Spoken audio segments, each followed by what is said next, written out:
we have officially been censored in real time. I did experiments this weekend that you can't even type in the podcast on YouTube, David. I can't even tell strangers to like, comment, and subscribe because I don't come up. But you have waged war, David, and I am mostly late for one reason only, David. The thing you hate more than anything in this world. I don't hate things. You do, David. I'm full of positivity and love, Ryan. I'm a David. new man. New year, new me, Ryan. David,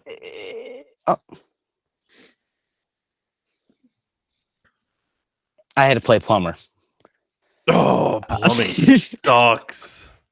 Oh, it sucks. What did you have to do? You couldn't pay me enough to be a plumber.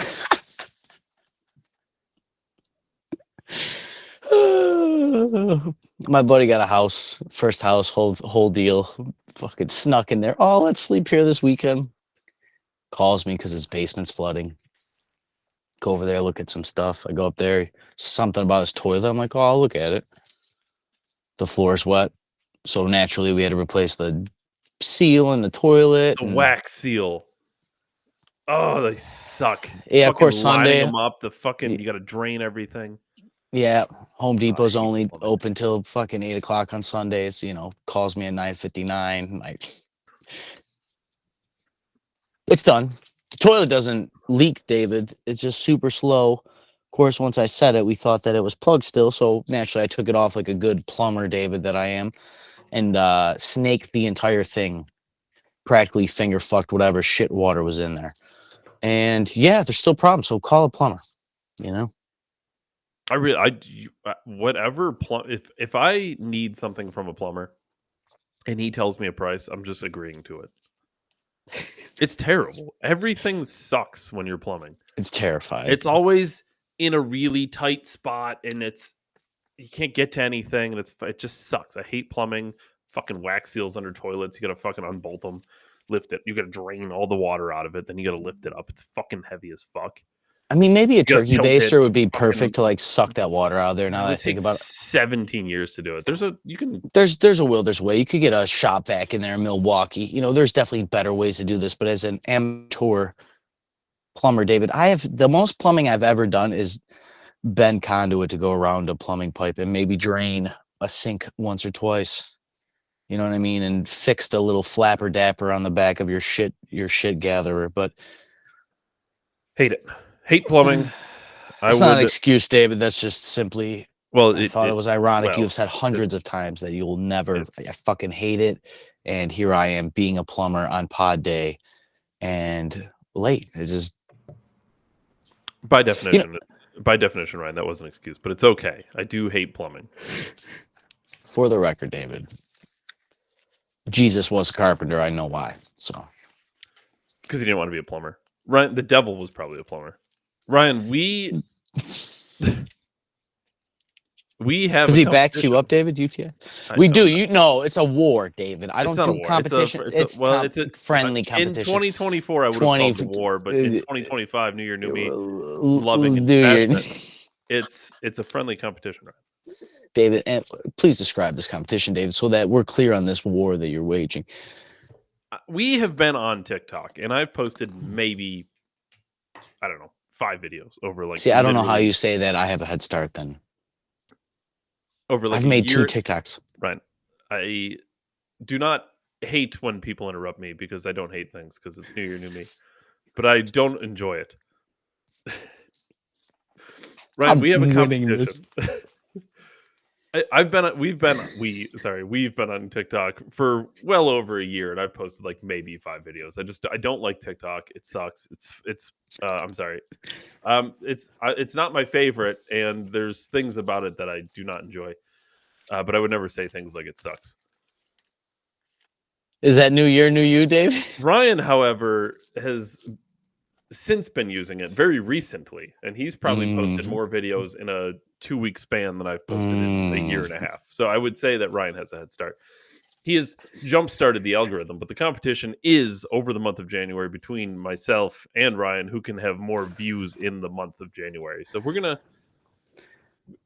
I may have, before I had New Year, New Me, posted a video to the TikTok to let everyone know about the competition. I may have said that I was going to win the competition in a friendly way, of course. Ryan, on today's show. David, I don't know how you're just going to gloss right over New Year, New Me. I'll wait for my resolution, David. By the way, if you want to go follow myself on our channel on TikTok, I believe it's December 1773. Maybe it's under the weekly show. I don't even know what it is, Ryan. It's one of those. And if you want to follow Ryan, it is not the two things I thought it was. I thought it was always Wallace Speaks or Wallace Laughs. When did it become Wallace Wayne?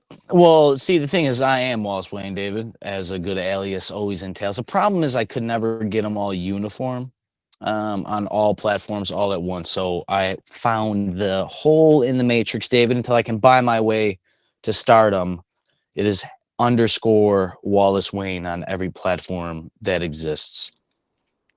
Okay, so Wallace Wayne, you follow Wallace Wayne on TikTok. Wallace Wayne. You will get it's like Bruce Wayne, except he's not actually Batman. I am Ryan. Today's You're right. show, Wallace Wayne, David. We do have a show here. Today's show, we're going to be talking about the H-1B visas because apparently on the right, it started a shitstorm between Elon, Vivek, and Trump. Jimmy Carter has passed at 100. Gnarly. Senator Ron Johnson, we're going to talk about him because he called to end the libel protections for vaccine manufacturers. Love that. I don't know if you know who Woah Vicky is, Ryan. See, this is the kind of... She's the reason I don't always enjoy platforms like TikTok because she is a certain kind of individual that should not have a following. She faked being kidnapped in Nigeria for a ransom of $1 million. We're going to talk about that. And the bird flu, Ryan. Bird flu is confirmed to be the next COVID. So, bird flu. Yeah. All right. Before we get into that, Ryan, I know you had a plumbing thing. What do you have anything to say to our audience before I jump into this? You may be in a new year, new you, David. My new year, new you is super petty. So get ready for war in January. Sounds like we're swapping places. Ryan, let's just It's all jokes, folks. Smoke and mirrors. Yeah, David, sure. Lead away. Let's just jump into the Nigerian thing. So there's H1B, Ryan. So let's set the stage because I don't know where the stage began or why this blew up. But with that said, Trump sounds like, or at least sounded like, he was very much on the side of it basically eliminating immigration, period. Not just illegal immigration. I think everybody's on board with that. Everybody on the right, at least, is on board with that. If you came here illegally, you got to go. That makes sense. H-1B is basically a work. I don't want to say work release, but it's a work exemption for visas. So instead of getting a legal citizenship and then finding a job, before you have legal citizenship, you can find a job and get an H-1B visa to come here so you can work your job until you gain citizenship. So that was kind of always the system. Trump saying, nope, we're done with that. Pausing immigration. We're going to hire Americans. We're going to buy American. Very Trump-like, American first. Elon and Vivek responded that along the lines of it should be a meritocracy. And if you're going to have immigration, it needs to be a meritocracy. You're going to hire the best people. To me, that seems kind of reasonable. But I also get where Trump's coming from. It also stemmed into, not confirmed, but multiple groups being censored on X who just so happen to disagree with Elon Musk. So is that weird. Elon Musk censoring these groups? I don't know. Could be coincidental. Probably not. Also, Nick Fuentes has AIDS. Ryan. Does Nick? Really? I don't think so. Russia, RT, Russia Today, isn't that what RT stands for? They tweeted Nick Fuentes has AIDS. That's unrelated to this. I just thought it was funny. I don't think it's true either. It is hilarious, though.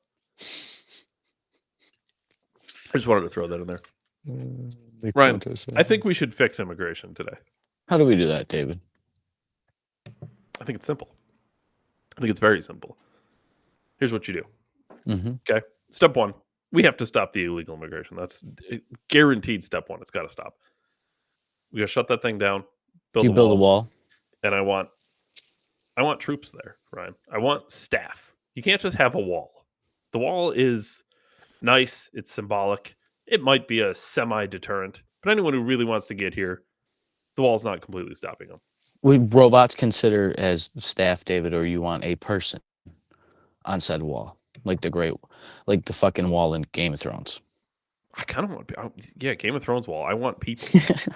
Yeah, like the only way you're getting here is with a fucking ice dragon. Army. The only shot you have. You need blue eyes and an undead army and dragon glass to like. The only way you're getting here. It's the only way. So that's step one. You have to stop the illegal immigration problem. And in fact, put a wall in Canada too. I don't want any of them. I don't want any of them coming here. I like this new Dave, dude. It's so fun. I think this is normal Dave. No, this is actually anti. New Dave is supposed to be loving and caring, but I just want to fix immigration, Ryan. Just build a wall. Listen, all these people want to come here illegally instead of fix their own country, and I'm trying to help them by helping us. Great, David. I really appreciate all this work you're doing for the country, as always. But I think you also need to have legal immigration. I think there needs to be a way to get here, but it has to be on our terms. It can't be my country's getting attacked, I'm running away to America. No, I'm sorry. You're not doing that. You're going to go fix your own country. Your country's being attacked. Guess what? Go fight, because that's the only way you're going to get defense in your nation. You're not coming here. You're not hiding. You're not sending your women and children here. If you want to send your women and children to another European country or something, go for it. I don't care. They're not coming here. Step two. That's step two. We're not having this I'm running and hiding thing. That's not happening. You go fix your own country. Same thing with the illegal immigration. Can I ask you a thing then? Because your country is impoverished. Would you be supportive then of us infiltrating those countries as far as military then to be sure that those countries could stabilize? No. Okay. The only thing I want our military used for is defending our borders. And I mean including that the ice wall, including the ice wall in Canada. I mean that on all fronts. I mean not just for immigration, but from foreign attacks. Dude, could you imagine a wall right through the fucking Lake Erie and Buffalo across Canada? Like, no, what if they swim over? Like, there's never been illegal immigration in Canada. I don't care. It's worth the wall. I don't even want to look at Canada. I want, you know how like, dude, that hurts so much. So here's the thing, like for people who grew up in Buffalo, they all know right. This is true. They all know this is true. Growing up in Buffalo is interesting because it's a very underwhelming city in a lot of ways, but you're literally 20 minutes from one of the 7 wonders of the world. Mm-hmm. Everyone growing up in Buffalo knows this. The Niagara Falls, the view from Canada is so much nicer than the view from our end. So part of putting up the wall is it's through Niagara Falls. It's through Niagara Falls. It's a giant FU, Canada. Your view's no longer better. We're gonna close the falls down. Your view is a giant beautiful wall. Yeah, it's gonna be the ugliest part of the wall. I'll make the whole wall beautiful, and then by the falls, Canada's just gonna be looking at cinder blocks. You know, Dave, I know how we appease that country is we'll tell them that we'll put solar panels on that side of the wall for green energy. I'm gonna put a big tap there so they can funnel their only quality export from Canada, which is maple syrup, to the States. Oh, Labatt Blue, David, and hockey, I have heard, are close 2 and 3s. Yeah, but they're already here. I guess we can have Vermont maple syrup. It's close enough. Those are two easy steps right there. Military, yes. I think military is for defending us. Vermont maple syrup, David. It's not for going in and nation building and saving other countries when they get it. I don't care about other countries. I want to be truly America first, Ryan. Truly America first. But that does mean that there is going to be immigrants that you want. I think that's natural. I think you want the best doctors from other nations to come here. If there's a doctor in India who's the best doctor in the world, yeah, come on down. I'll make you a citizen. But guess what? Part of that is, I think this is the easiest way to fix it. I talked about this with John in the group chat, but I'm gonna do immigration on my terms. I'm gonna pick the best people, the people that I want. And when you come here, you got to have a job. You have to. You're not coming here just to come and look for a job. You have to have a job. And if you lose your job, you get a couple months to find another one. If you don't do that, you're leaving. Like I'm not doing that. You don't get welfare, and you're paying at a higher tax rate. If you want to do all those things to come live in the United States, go for it. Do you think that they should stay here for 10 years or anything like that in nature? Before what? Well, there's some argument that some of these people not only like to steal information, but they'll come here, they'll get the business, and then they'll bring their family here, right? The whole tax-free thing. And then the other thing is they'll come here, they'll get like a crazy doctorate degree, make all this money being a doctor, and then they'll go back to their other country that they came from with all their money. And they basically take all their education and money and go make that other country better. So under my So do you want to like outsource our education system? And no. Under my plan here, Ryan, you're not coming here to go to school. You've already trained. You're already a high level doctor, and then I'll bring you in. And a doctor is just an example. It doesn't have to be a doctor, but I understand. The smartest so you think people, then the best we could? People, So then, David, to go further by your example, if you know how the famous argument is, well, they do the jobs that nobody wants to do. In that case, if that is case, they always say it's like with farmers. Then would you go to farmers and be like, well, here's a list of the people that we have for you, and they may be the best berry pickers in Spain or something? I don't know. Are you going to go out of your way to find a good berry picker, though?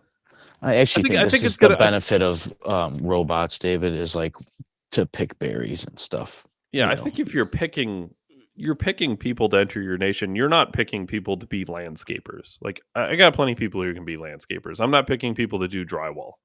A lot of Americans here can do drywall. A lot of Americans here can be doctors too. But I'm talking about I want the best of the best at the highest levels. And I think you don't have to bring those people in. But I'm saying if you're going to bring people in, those are the people. And it has to be under stipulations. It can't be you get to come here and you bring your whole family here and, oh, he's my cousin, but we're close. Like, no. None of that. None of that. You're coming Immediate here. family? Yeah. Yeah. If you got a wife and kids, I get it. Fine. Grandma? No, grandma better be a doctor. I'm sorry. I think grandma comes. No, grandma's not coming.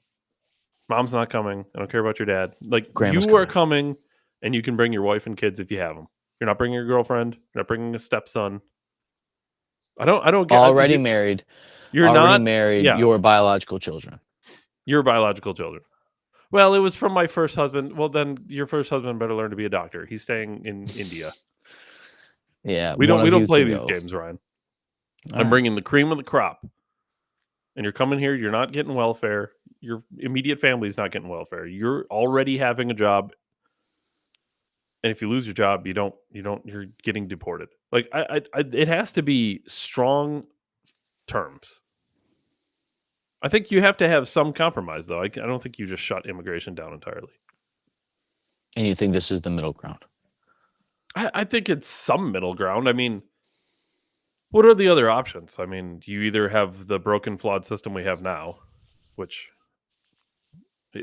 I think illegal immigration is a way bigger issue than this. But if this is going to be the issue of the day, let's talk about it, I guess. Or you do what Trump was recommending, which I think he slowly came to the middle here, but it was cutting off immigration, period. And that's what a lot of the hardline MAGA type people want. They want to cut immigration, period. Like, nope, not doing it. We got plenty of Americans here. Why can't they do it?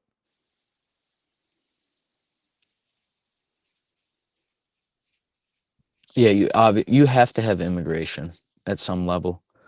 Like and whether that's the people leaving your country or dying get replaced by your population. Something has to happen. Your populace has to grow. People get hung up on GDP. Why does the economy have to grow? Well, if it's not growing, it's dying. That's literally true with humanity. Mm-hmm. Like you need more people now than you did when you had them to begin with. Anyways, like, yeah, you got to have movement of people of some kind. I want legal immigration. As far as I know, my family came here legally. If they jump the fence and I'm fucking through the hoop, thank God. But, yeah, there has to be a certain level of law. But the idea that you're just sneaking in the country, I do, David, agree with you that we need physical things. and we have border patrol that doesn't border patrol. We have sheriffs that don't sheriff. We have military that doesn't military. You can put them on the wall or whatever ice wall you want for Canada Day, but I support you there. As far as bringing doctors, everything, you would almost think that's self-explanatory. You know, I don't know how this would be a bad idea other than like the situations I described, and you know, there's no 100-proof system, you know, but yeah, there's fucking doctors in India that are like 10 years old and have memorized like every medical textbook. Like, bring that kid here and give him a fucking job. Yeah.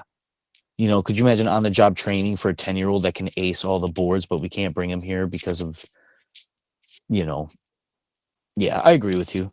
I mean, do you really think you move the needle? Do you really think I'm hearing stuff that because Trump's only got 4 years, it's just going to be unprecedented amounts of legislation trying to get smashed through here? You know, and if we're really expecting rubber stamps. I think every president goes in with the thinking that it's going to be 4 years, right? No, the second term is never guaranteed. So I think every president that comes in is thinking in 4 years, I got all of this to do. Now, Trump is a guaranteed only 4 years because he already had his 4 years before. So, like, maybe that's slightly different when you're coming in on your second term. You know, you only have 4 years left. I don't know how much that changes the game, though. Here's the other thing. Yeah, I don't know, Dave. Like, do you think that comes them? Because I keep seeing the stuff about Elon being a shadow government and a shadow president for Trump.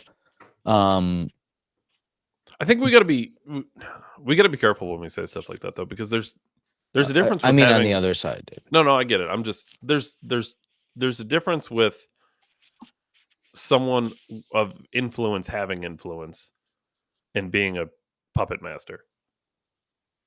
So, like, for example, Ryan, if you were to tell me, because you're the co-host of the show, of course, like, hey, I think we should do like this segment a little differently or something. You know, if you wanted to make like a tweak to the show, I would be like, oh yeah, that makes, if that makes sense, then, we come together and we do that, because you're not being a shadow puppet master.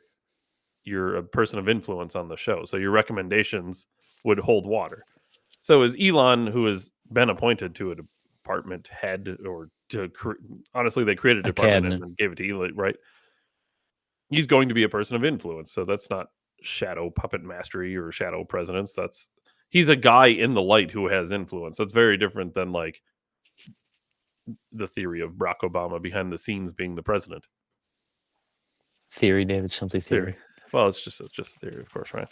What happened to Chef again? Here's the other thing, Ryan. This is something that has been long missing from immigration, and it always was the case, and then for some reason it went away. But there has to be assimilation from immigrants. Like, you have to be part of the American way of life, the American culture. You have to be on the American team. If you come here from wherever, I don't care. You could be one of the illegals coming from Canada. I don't care. But you're going to become an American. You're going to love America first, and you can like Canada. That's fine. Maybe Canada's a bad example. Nobody should like Canada. You can like your country that you came from. That's fine. But Puerto Rico, David. But you're now an American. You're American first. So, like, speak English type stuff, David. That's right. Say speak Christ English is like that's like the most basic. If you come here and you can't speak our language, that bothers me. It really does.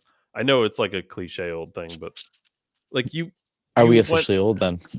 I think we are. You officially went through all the trouble to do whatever to get here, and then you're like, yeah, but I'm not going to speak their language. It's like, think of all the things you have to do to come here legally or illegally, honestly. And then to not even take, like, how long can it take to learn the English language enough that you can get through day-to-day life? I mean, is it realistically, if you were to really button down and say, I'm going to do this, how long would it take you to learn a language? A year? I don't know. What's Babel say? I don't know. What is the average like to learn a language? I think I could learn. Is this egotistical? I think I could learn any language in a year. And that's not to be like extremely fluent in the language, but I can learn it well enough in a year that I can get through day-to-day life. Does that seem crazy? I mean, in general, like there's like 2 or 3 Spanish years before you should be able to say Spanish in middle school and high school. So, I mean, dude, if you go live in a country that only speaks that language for 90 days, you might very well pick up the language. Okay, so here you go. Time to become conversational. With dedicated study and practice, you can usually become conversational in a language within 6 to 12 months. It's pretty good. So like what's the excuse that you spent all the money, you went through all the documentation, all the legalese and legal work, lawyers and civil service tests and getting tickets and arranging flights and getting family members traveled and all the moving and finding a place like you go through all of that, but you can't learn the language? Like I just why? Why? Are we supposed to learn everybody's language when you come here? I don't know. It's just to me it seems disrespectful in a way because it's like we afforded you this opportunity to come here. You can't take 6 to 12 months of moderate study to learn a language to be conversational. I don't know. That bothers me. So assimilation has to be part of it. You have to come here, learn the language, be America first.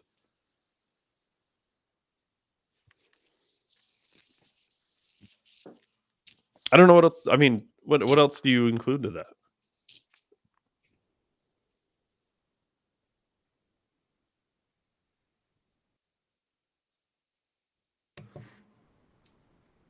Nothing. That seems pretty basic. No legal immigration from anywhere, especially Mexican Canada. Well, it's weird, David, because like it's so funny. Like it's not to take one thing compared to another, but like they want me to go through all these things to get a firearm or pistol ammunition, but they don't want Which the same thing for voting or for immigration into the country. Oh yeah, that's another one. What do you do with voting? Oh, you look. I've said this before. I think It this may gets not tricky. have to be photo ID, but you should be able to have to show some kind of other Sure. a utility bill, and it should have to be verified through the fucking Board of Elections or something. Like I don't know. I'm not. You really think homeless people are out there voting? You know what I mean? So Like specifically immigrants, though, you think they should be allowed to vote when they come here, or do you think there should if be they're like a? legal citizens, why wouldn't they be able to allowed to vote? See, I always thought that too, but I've heard pretty decent arguments about a pause.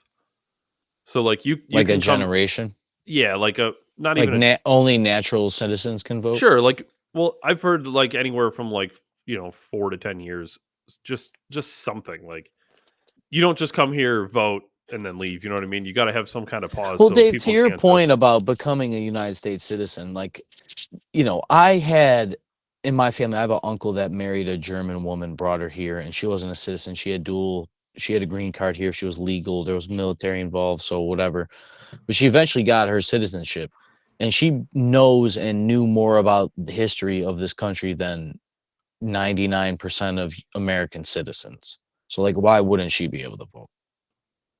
But I do get the sentiment of like, the thing about pausing anything is to like think that these people are supposed to obtain the culture of Americanism, really is the idea, which is what, David, we're cultural icons at this point, trying to get like back to what you're describing, some kind of rationale around us being able to grasp the very idea of immigration being a necessity that must be balanced with the correct measures, because it's really hard to actually judge who should come here, David. But like a lot of your principles, whether they want to say it or not, is basically looking at people's character and values based on like profiling, for lack of a better term. And like if you're super highly educated and motivated and working and like have a family and like all those things tend to lead to a healthy, stable person that can contribute to society and also contribute to themselves, so they're not a drawn society and they can promote things and buy houses and buy cars, which promote the economy to grow and vote and invoke those companies to like employ more people to make more cars and build more houses. And so yeah, like I also think though that like, devil's advocate on Trump here, maybe he wants to close off immigration because he knows that we can kind of like just wait a minute, fix all the shit with robots, kind of, in a super hyper opposite end, you know. But that's a conversation for another day, because I've heard Trump famously in his first 2016, they were always talking about automation back then, which is funny because I haven't heard shit about automation in a presidential questioning since 2015, 2016. Trump said we'll make the robots too, and they laughed at him. And he also said we'll mine the asteroid belt, which is going to have to be done by robots. So it's just put it all together, Elon, Mars, asteroid belt mining, robots, like, I don't know. Because I do think there's a benefit. I don't want ATMs at the gas station and shit. I want a person for a lot of that stuff. But I don't know what we do. I don't know. It gets interesting, David, because like there is a certain level of things that like most Uber drivers that you see or Door Dashers are immigrants. And you almost think like, why is that guy working 2 or 3 jobs when an American should be doing it? Well, I'll tell you exactly why. And I don't know if you've noticed this either, but as somebody, I've said this a lot, but as somebody who interviews, hires, trains, coaches people every day of my life, I'm here to tell you, like, and this is nothing against the people I work with specifically, but I'm here to tell you there's a lot of people right now in this country that have dog shit work ethic. I mean, dog shit. Forget working 80 hours a week. It's a struggle to find people to work 40 hours a week right now. And then to find someone who's skilled who will work 40 hours, 80 hours of work, it's just it doesn't exist. So that's where it gets tricky because this has, to me, holy fuck, somebody working 40 hours a week that is skilled is like literally almost rarer than a millionaire now. To me, honestly, this has DEI vibes. It really does. Because the argument is we shouldn't bring in better, harder working people from other countries because I want an American to do the job. And it's supposed to be a yeehaw, go America moment. And I get it. But like, what are you going to do for me that makes me want to hire you? Other than the fact you're an American and I'm supposed to do it? Like, it's the same thing with Buy American. I'll buy American. I gladly want to buy American. Make the best product. Mm. If you don't make the best product, I don't care that it's made by Americans. So, and if you want me to hire you, be the best worker, be skilled, highly skilled, be motivated, highly motivated. If you want me to hire you and pay you good wages, you have to be the best. So that's when I get that's why I say I got DEI vibes out of this, because it's the same thing as, why don't you go hire the trans African pilot because your company is supposed to have one? I don't know, because I want the white pilot who's better at his job. Oh, go. Why don't you have more female pilots? I don't know. Have you ever seen them drive? I don't want them flying planes. That TikTok did great, by the way. Because it should, Brian, because that's exactly what happens. Misogynist. Exactly what happens. If we go somewhere, guess what? I'm driving. And honestly, you see that? She's not even a bad driver. I would rather drive because I'm driving. Yes. Because you know why it is, though? Why, David? Because men are better under high stress, high pressure situations. So if there's a situation, anyone can casually drive somewhere, okay? But if a situation were to occur where the casual drive became bad, if there was a situation and they had to navigate the situation, out of the two of us, I'm going to be the best one to handle the situation. I'm the higher skilled, the coolest under pressure. I'm sorry, it's a fact. It's nothing personal against anybody. It's a fact. That's why I want men flying planes, not trans Africans. And it's the same thing with like anything in the United States. If I own a business, I want to hire the best people, not just the American person because he's an American.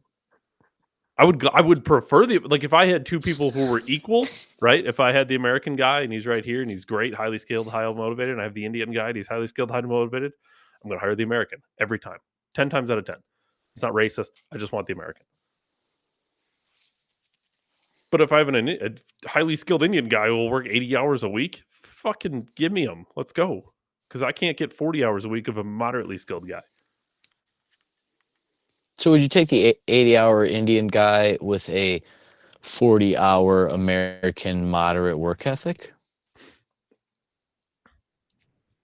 You mean, like, would you hire the immigrant though he would do twice the work as 2 average Americans? Sure. Because I don't have to hire 2 Americans then. But what if you have to hire Americans? See, that's when it gets tricky too, because now it's our businesses exploiting this to get cheap labor. And that I'm not okay with either. From a fundamental standpoint, I don't want you use it to your advantage, hire the best people, but don't use it to hire Ushavi and 72 of his brothers for $8 an hour. Yeah, instead of 16 competent people that can, yeah. Right. We had I'm not even kidding. I had a resume that came in one time, and it was a guy from Africa somewhere. And he said, you can hire me, but you can also hire my brother, and we'll both work and do things twice as fast. And I'm like, what? That was on the resume. So it was a resume of one man, but he's like, also hire my brother because both of us working together will do twice as much things. How is this real life?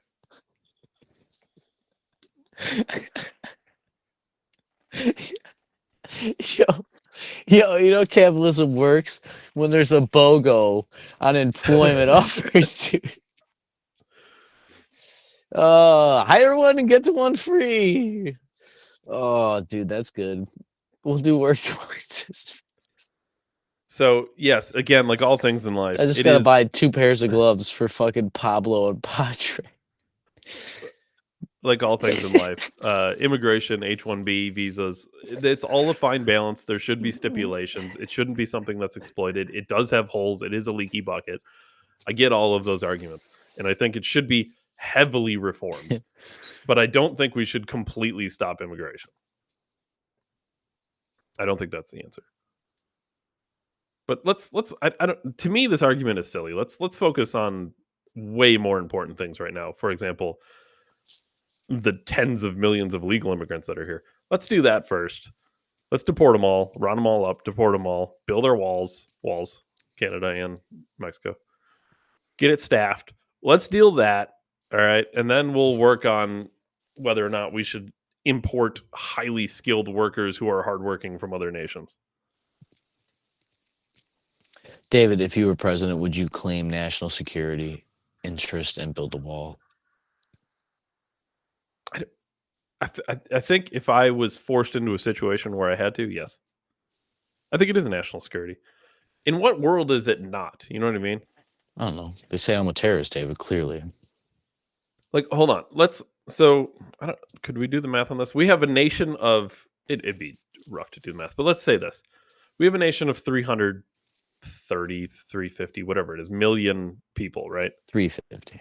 And we have anywhere, I think I've seen estimates as high as 25, 30 million illegal immigrants here. Something crazy like that. It's a fucking really high number. It's a lot of people, dude. It's a lot. It's really high. So if you're getting invaded at that level, like any other nation, right? Pick any other. Okay, let's pick Ukraine, okay? I don't know. What's Ukraine's population? It can't be 100 million? Really? I don't know, dude. Come on. Don't just guess. Ukraine population, 37 million. I'll be honest, that's higher than I thought it was, okay? 37. Okay, so that's easy math. That's the entire country of Ukraine invading us. Well, any illegals, roughly. Almost. Now imagine this. Imagine Ukraine had 3 million Russians crossing their border. Would that be a national security threat? 3 million? I don't know how many people that is? I don't know. I don't even think they... What is that, like half of New York City? They didn't half of New York City and Russians crossing the Ukrainian border. Yeah, I don't even think it was that many. Would that be a national security threat? It wasn't even that many, and they send the money. So yes, I think that is a national security threat. If I was president and we couldn't get it done in a very quick, easy way through the legislative branch, yes, it's a national emergency. In the first 90 days of my presidency, we will finish building the border wall.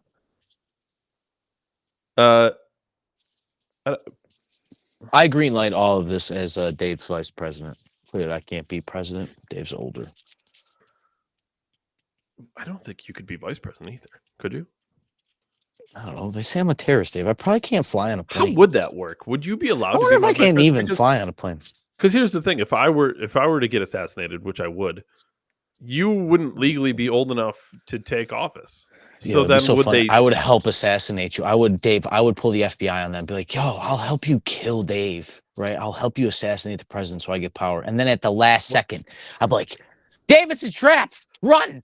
I planned an assassination so I could catch the shadow government, David. Here's the thing. Oh, I would do that. By the I way, would there do might that, be a Dave. tornado that hits the studio, so we're just if you see any weird flickering of lights or if the whatever, or if a tornado sucks me out, Fuck it, we do it live. I just had flickering of lights. I will just keep shooting the program and act like nothing happened.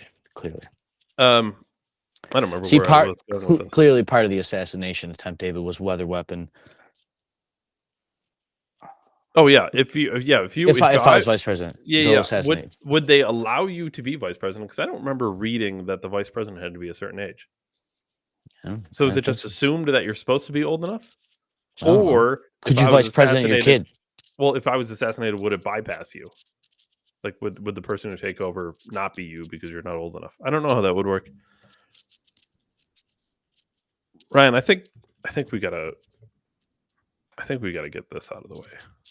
I would Dave, help plan an assassination to use you to catch the shadow government. That's something. Oh my god! I'm fine with that. Oh we have my god! serious lights flickering here, Ryan. This show might be you for the rest of it. I don't know. Wow, Dave goes down in category 7 hurricane. I think that's higher than they get. Hey, so this. Do you know who this person is? Hold on. Is this the NFL player whose wife has been she proposed, or he's going to be an NFL player and his wife or soon to be wife has been ran through? No, that's no. So you know what I'm talking about then? Yeah. I don't remember the person's name. Everyone warned him though, just to be fair. Everyone said, like, don't do it. Bad idea. I definitely have been told this How before. bad can you feel though? Like when people if I give you a good solid warning and you don't listen to me, I don't care anymore. It's your fault. It's on you at that point. Fucking we do it live. This person's name, she's an influencer, is Whoa Vicky. Mm-hmm. If you don't know who this is and you haven't heard her speak before, good fucking lord. Zero idea who she is, Dave. Holy shit. So she officially live posted that she was kidnapped for a ransom of $1 million in Nigeria. And this is her explanation video of why she did it. Sorry about that. Everything good, y'all? Yikes. God bless. God bless. Sorry about that, y'all. It's all love. I love y'all. I don't know what that is.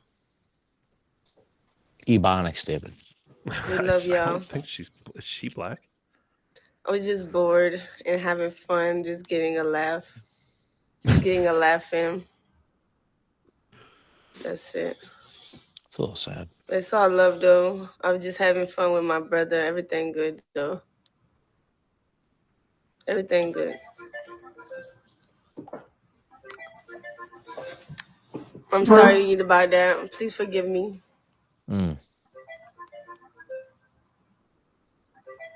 Okay, first of all, maybe this isn't the best tell of the type of content that she puts out, but how in the fuck is this person famous? Butt cheeks. Probably. Good lord. Like, I don't know what kind of content. Is she an OnlyFans girl? Like, that's the only thing I can guess. She's probably model and businesswoman rapper. Wait, is she both?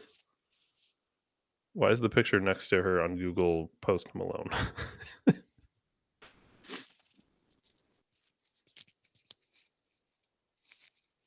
Businesswoman and model. Hold on. Jesus Christ. They really try to fluff these people up. Is an American Instagram personality, model, businesswoman, and rapper. She gained and a shitty liar. She gained notoriety in 2017 after using a certain word in a few videos claiming she was black. So I don't think she is. She really doesn't look black, but sometimes it can be very light skinned, right? David, as a white Middle Eastern person, clearly, when I tan, I look Pakistani. I mean, I just shaved the other day, and I probably should have stayed away from airports. You know, I definitely look more German than I was before. So it can be deceiving. I don't think this girl's black. I think she's a trash bag. I also don't think some of these people are actually famous, David, with the way that the bots behave. And I mostly think that they're, all plugged into these very apparatuses. Do you think she's bot famous? I mean, isn't everybody a little bit bot famous? How does that work? Like, how does she get money if real people don't follow her? Well, it's kind of like the same idea of if there's a line outside of a store or something, you think there's something of value inside. I think there was a perception. This was a big problem for a long time because I think a lot of advertisers, right? A lot of personalities or influencers, whatever, they call it YouTube, right? Say they're YouTube famous or say they're TikTok famous. Sure, let's do TikTok because of our friendly competition. The war. Say friendly competition. Say they're TikTok famous. And advertisers are going to pay them money because holy shit, she gets 3 million views per video and she posts 45 times a month, right? Then the advertiser is betting that if they get 3 million views a video and 45 times a month, that means, it's 135 million, whatever the hell the number is, amount of people who are going to see their ads if they advertise. So they're going to pay a premium to get on there. But the problem is if those views are bot driven, that number's fake. So the advertisers are being frauded basically by these people and these platforms. So if the advertisers aren't smart enough to go off of things like engagements, which even that can be bot driven. I mean, how many times? $50,000 of Russian money, David, clearly bought the 2016 election. How many times have you gone onto somebody's post, like, right, it's got millions of views and like their comment, tons of likes. In the comment section is a bunch of comments that make no sense. Damn well on the back end, if you were to look at like the analytics of that video, the retention time is dog shit. Mm-hmm. There's like, 3 minute average view would be high for some of these people. Mm-hmm. I think that would be the only way these people are getting money if they're bot driven, right? Like what else would they get? Because they're not going to get money from their actual fans. Or maybe they do to some degree. Maybe some people still give them money. I guess that could work. I mean, some really of the real fans, 3% of your audience, 1%, 30%, 10%. Yeah, I guess that could work, right? If somebody seems famous, right, because they get a lot of views and a lot of whatever, and if you're like the average sheepish person, you're like, oh, this person's really popular, so I'm gonna follow him. Mm-hmm. I don't know, maybe you do send them some money because you think they're famous and they're going to send you money or send you recognition or recognize you. I mean, a lot of people do crazy things for recognition. Like, I mean, David, also, you got to think too, like the psychology of money and the psychology of marketing and sales, like the smells and fragrances of things. And the longer you're in a store, the more money you're likely to spend. If there's no windows, you're more likely to spend. If there's no clocks, you're more likely to spend. Like, they know these. And if you're really a good influencer businesswoman and a psychologist, like imagine that paired up with each other, and to go back to your ad revenue and all these things, those companies do hire those dopamine specialists, right? I mean, TikTok in general, no matter, even if it's paying itself, its main thing is to keep you on the app to get the information. They don't even care about if you buy anything, because right now the thing that's actually the most valuable is the information and the algorithm that they're building to keep selling you the thing. Because since we've never said that information is valuable, people assume that it's just free, when in actuality it's not. It's very valuable. Your personal information, the point is data is valuable. We have not put a value on it, so that they're capitalizing on that. That's my point, which is why they can just pay themselves in the grand scheme of things like you're describing, David, because in the grand scheme of things, they do suck up enough people that will buy the products. Because how many Instagram ads do you see of a product that you see, and then 6 months later, the thing's going out of business, when in reality, that business was only set up to be a 7 or 8 month stint to make the products based on an algorithm driven data gathering thing, that this amount of people like this clothing. And what they can actually probably do, David, is make a simulated business and pump out bots saying this is the greatest hoodie ever. The bearskin hoodie. And they can get all these people to pre-order a hoodie that doesn't exist yet, and then they'll be able to make just enough hoodies to sell to all those people. So then they'll be able to fulfill their orders technically. And then you really comment like, wow, this really is a good hoodie, because if you comment, I'll give you 10% off your next order. Maybe. I mean, it's basically like I can see that. drop shipping, but with attention. Drop shipping. That's an interesting comparison too. Drop shipping is something that's interesting to me because You're basically the middleman between me and Walmart, and you buy from me, and I actually buy from Walmart, and I just have right. them directly sell the thing to you. And honestly, that's to some degree, it's not everything on Amazon, but to some degree, that's kind of what Amazon is. It's like a drop shipping site, if you really think What about it. what's a grocery store but a drop shipper? It's just called a grocery store because they get the vegetables from the company. But the reason drop shipping works so well is because you, as the seller, you are not tied up in overhead. Holding anything, yeah. So you can give a lower rate. Yeah. Ryan, you'll love this. Senator Ron Johnson. It's disingenuous. She faked a kidnapping for attention. It's really sad that we have people that want to go to this level of validation for internet fame, when in actuality, the fast money comes with fast consequences. So if you want true wealth and status and all this, and you hear it from all these people on the very internet that she's trying to get famous on, that are famous, that are rich, they tell you all the same shit. So the idea. Go ahead. Do you think she was truly just bored? No. I think that there is an inherent culture. I think with all the fight videos I'm seeing, and I mean, people like violence, it's innate in us, which is why I don't, back to the Nazi camp concentration guard analogy Jordan Peterson famously coined. Like, there's a certain level of people that will pay for that, scary movies, everything, and that's okay. That may actually be the healthy way that we express violence in today's society, other than killing each other. Fine. But no, I do think that that's another road that's interesting too, though, because you got to think whether people want to or want to hide and pretend it doesn't exist. There is a biological thing built into, I'll say at least men, but I think all people, which is a propensity to violence. That's why we play violent shooter video games, and it's actually probably why, whether or not people want to link them to school shootings, it could be, you could be training school shooters, sure, but you're also training men to basically mitigate a place to simulate warfare, so they're not actually doing warfare. Now, there's an issue when you only do that and you don't have, we were skateboarders and played video games, or we played sports and played video games. But you know what I mean? We coupled real activity and hobbies with the virtual hobbies, which we've now lost, obviously, and it's a big problem. But that's the issue in the generations, is they don't have the physical hobbies and the digital ones.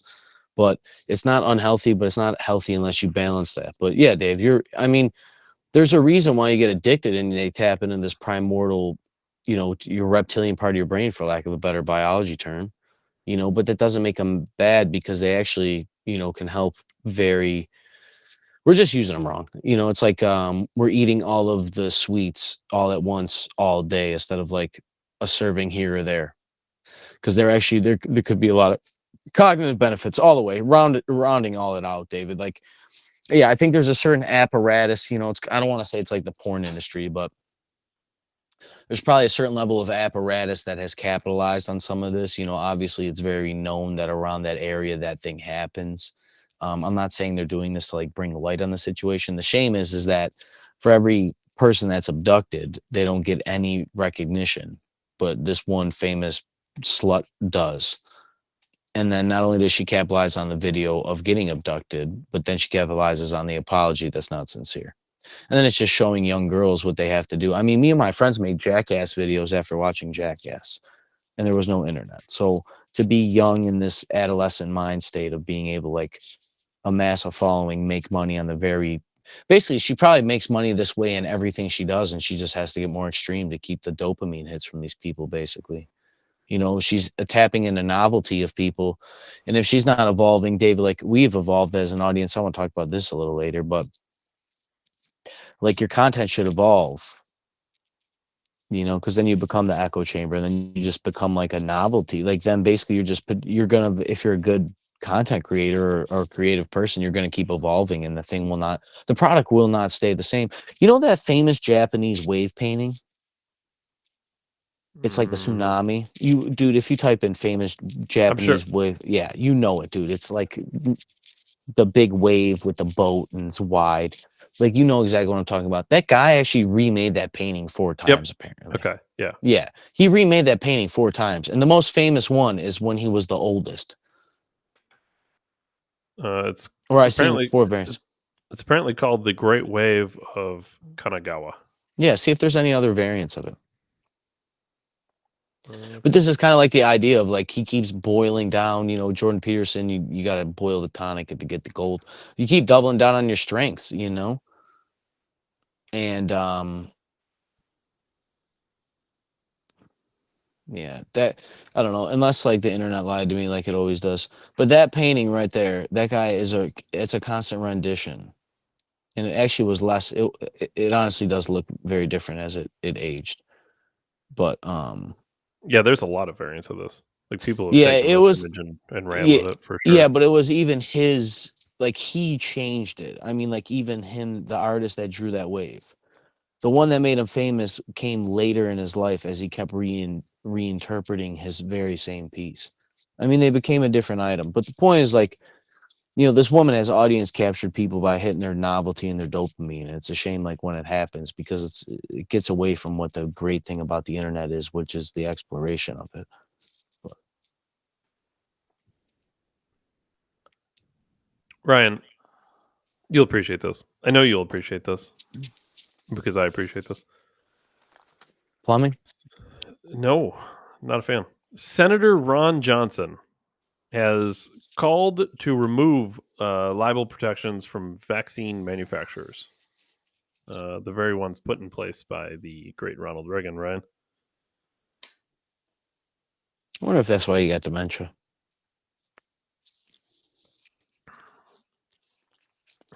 This is a long time coming. I don't know if it will happen, but people who don't know, there's a secret vaccine court, and if you think anything good happens in the dark, you're an idiot. So I don't want to hear that they're good or bad for you until I see all the data from the secret vaccine court that you've held for me for 50 years. Okay, I don't want to hear that. Dave, what was your point about you had it the week or two ago? You're like, don't tell me it doesn't cause the thing. It was autism. Don't tell me Yep. it doesn't cause autism when you don't know what causes autism. Yeah. But the only thing that we've really changed in the grand scheme of things is our food and our injections and Well, you can do that for autism. You can do it for the cardiac arrest, the sudden heart myocarditis, stop, David. myocarditis. You can do it for all that stuff because what we're being told is it definitely wasn't the vaccines. Okay, what is it then? Because there's a spike and you can't ignore it. Well, don't ask So what questions, is it? David. Well, You're I'm killing gonna grandparents. You're killing on what grandparents. David. basis should I ask questions, Chris Cuomo? Listen, what a prick. The Fuck truth, off. the I truth hate metals. The I'm what was sorry. that I'm sorry. New year, new me. I don't hate Chris Cuomo. He seems like a fine young no, David. I Italian hate that gentleman. guy. Fuck that guy. Fuck that guy. Fuck that guy. Guy told me to not do nothing, and I'm like, you know what, dude? I don't know if it's a good idea. And then you watch it happen. Sorry, dude. The stove was hot, and you touch the shit. Fuck you. What was that That's PR really what it lady was. that the truth gets in the way? And Was she for like? Oh man, we talk about so much stuff, and my memory so is great. ass. It's She was like for she was an NPR lady. NPR. Like, NPR. I was gonna say yeah. Huffington Post, but At like a NPR. global summit. She's like, the Yeah, truth of course. gets in the way of narratives and What secret a vaccine court. fucking Yeah. incredible thing to tell a bunch of people on film. Yeah, autism's not caused by vaccines, but we don't know what causes it. But it's definitely not the vaccines, David. I don't know what burned the house down, but it's definitely not the fire I started in the kitchen. Well, and the other thing is like these secret vaccine courts, right? Or this libel protection. Yeah, This it's not is the secret, David. It's reason- just live. These are the reasons we don't know the answers. Well, clearly, David, they just have to have more accidents and enough data gathered. There it is. Yeah, we don't know the answers because we're not allowed to ask the questions. Yeah, fuck these. But the same people will tell you, well, we've done the study, we've done 100,000 different studies, and we can't prove that vaccines linked to autism. Okay, if you've done 100,000 studies on that, it's definitely not vaccines causing autism. Which, by the way, I have a hard time to believe that you've done that many studies on it. But if you've done Most that many studied thing studies, ever, David. you haven't stumbled across what causes it, or at least anything at all. Like you're just going to default to it must be genetics. Where did it come from? It can't be genetics. We didn't used to have this problem. Clear, David. All cavemen were autistic. Unless, of course, it's genetic because our DNA is being altered. But then, of course, you'd have to ask, what is altering our DNA, Ryan? What's definitely not causing the these vaccines. genetic mutations? Definitely not the vaccines. Well, we David. don't. Tell me you don't know what it is, though. But it's definitely not vaccines. I mean, and it's definitely not all the poisoned food. Your food's not poisoned at all, David. The water's completely fine. Your clothes don't have microplastics in them. Clearly, David. It's just Ryan, you say it on the show all the time, but then that the government will cause the problem, offer the solution, and act like heroes, right? yeah. And it's exactly what's happening in society. They poison your food. They poison your water. They'll give you the vaccines. They'll give you the Ozempic because you're fat because of all the poisoned food you eat. And then they're like, oh, we'll trust the science. Well, what am I supposed to do? You're like, the science is poisoning our food right now. You literally invent the science. Our food and water supplies are poisoned. So, but trust the science because we can fix it. Is that what I'm being told? Well, David, you can also, trust you can't them. sue us when we try to fix it because it might have side effects. Yeah, well, you can trust the science because we caused the problem, so we know exactly how to fix the thing that we created. Even better. That's like, did you see the spray for the vegetables, David? That neutralizes the pesticides. Like, you know how you neutralize something, David? Like that's acidic, you neutralize it with the equal base, right? Even better. We all know that the libel laws exist to protect vaccine companies because the very reason they would exist is because they would have caused a problem, right? Like the only reason you would want libel laws is because your vaccine caused a medical condition and now I can't sue you, but it's your incentive to keep producing vaccines, right? That's the whole premise of the libel clause. But then when something happens, I'm not supposed to even question that because it's crazy, because it's a conspiracy theory, but they have the libel protections. Trust the science. But we don't have all the science. How the fuck does that make sense? Where's the logic there, Ryan? Oh, this vaccine can't cause a problem, you crazy conspiracy theorist. Also, by the way, we have libel defense for these vaccine manufacturers for when they cause problems. Dave, this is almost like a prime example of like, I don't know, when like maybe or maybe not that COVID origin in a lab and it got released and then like, hey, we actually have a vaccine that we could like mainline and make trillions of dollars on and give to everybody so that we fix the problem that accidentally got out of our lab by accident. And we have long-term studies on this novel virus that we've created a vaccine for within a year. We have long-term studies though. We got the raccoon dog. But if anything happens, you can't sue us because, vaccine courts. We killed the raccoon dog instead of like looking at it. Definitely burn the facility to the ground too, in case it was cross-contaminated, David. And they're trying it again, Ryan. Like there's no doubt. I actually thought about the other day because I got a slight little cough, David, and I'm doing the chicken wing like we teach our children. I'm not doing a mask. Well, you have bird flu, Ryan. I don't give a flying fuck. Okay, well, you have bird flu. I don't care, David. I don't care. I'm fitter and healthier than 99% of Americans. Everybody else can suck off. If you can do more push-ups than me, then you can tell me to wear a fucking mask. Until then, go fuck yourself. I'm at that level. If you can run longer than me, you can tell me to put a mask on. If you can lift more weights than me, you can put a mask on. That's it. When the fitter, healthier people tell me to put masks on than me, I'll put them on. Until then, if you're a fat little gas station attendant clerk and you don't want my money, I'm going to go download your 7-Eleven app, you little fuckbag, and I'm going to pay from it with my little Apple Pay without my mask on, okay? Or your little Caesars attendant that, like, put a mask on. I'm going to call ahead right outside the window, and you're going to pick up the phone. You're going to make my pizza, and when I go in there, it's going to be prepaid so I can just pick it up. You don't even got to tell me to put a mask. Fuck, I'm not doing it. Hold on. Maybe I can change your mind, Ryan, because here's 3 clips about the bird flu that... We've already seen this year that there have been a number of mammalian species close to humans that now have bird flu. Outbreaks. We have outbreaks in poultry. Jumping species. In all 50 states. Outbreaks in poultry, states have outbreaks in cattle. In California, in Is the that last Fauci? 30 days, there have been more than 300 herds that tested positive. And now we have 66 cases of bird flu in humans. Oh my God, this David. is almost certainly a significant undercount because we have not been doing nearly enough testing. So we really don't know the extent of bird flu that's out there in humans. Oh, man. Right. Ryan, we have But it sounds like it doesn't. It sounds like we have 66 cases of bird flu in the United States. That's an emergency. 25 million illegal immigrants here. No problem. It's fine. They can But vote. you're laying out. You don't think the Give city driver's learned licenses. from the COVID pandemic. Our And there's agencies, not a sense of urgency right now. Our that should agencies match the are moment. making the same mistakes they made with COVID. There's not The enough urgency over these 66 number cases, two Ryan. principle of pandemic is detect. And the only way to detect for viruses is to test. You cannot see a virus through symptoms. You miss so many cases. Yet we're still talking about flu-like illness. How many tests were we told that were inaccurate, by the way? For COVID, like the testing was so inaccurate. False positives, false negatives. You might as well have thrown them out in the garbage. Hey man, that expired test, you guys just add 30 days to the expiration date.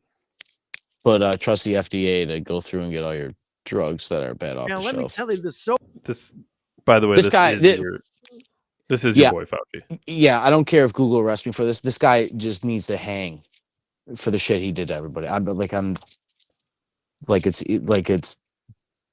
It's on a fucking rock. You can blow the rock up like you did the Georgia. I will not forget, okay, assholes. The guy did crimes against humanity and he should be executed by the military. They'll find him guilty in a military tribunal like you should at that level of crimes that you've done against fucking people, and you watch them suffer, and you murdered our grandparents, and you told me to stay inside, and you caused psychological crime to everybody. I don't care. Google, you can send me in jail and fucking have me raped the rest of my life. I don't care. This guy has committed crimes against humanity, and he should meet the maker and have him judged on the other side.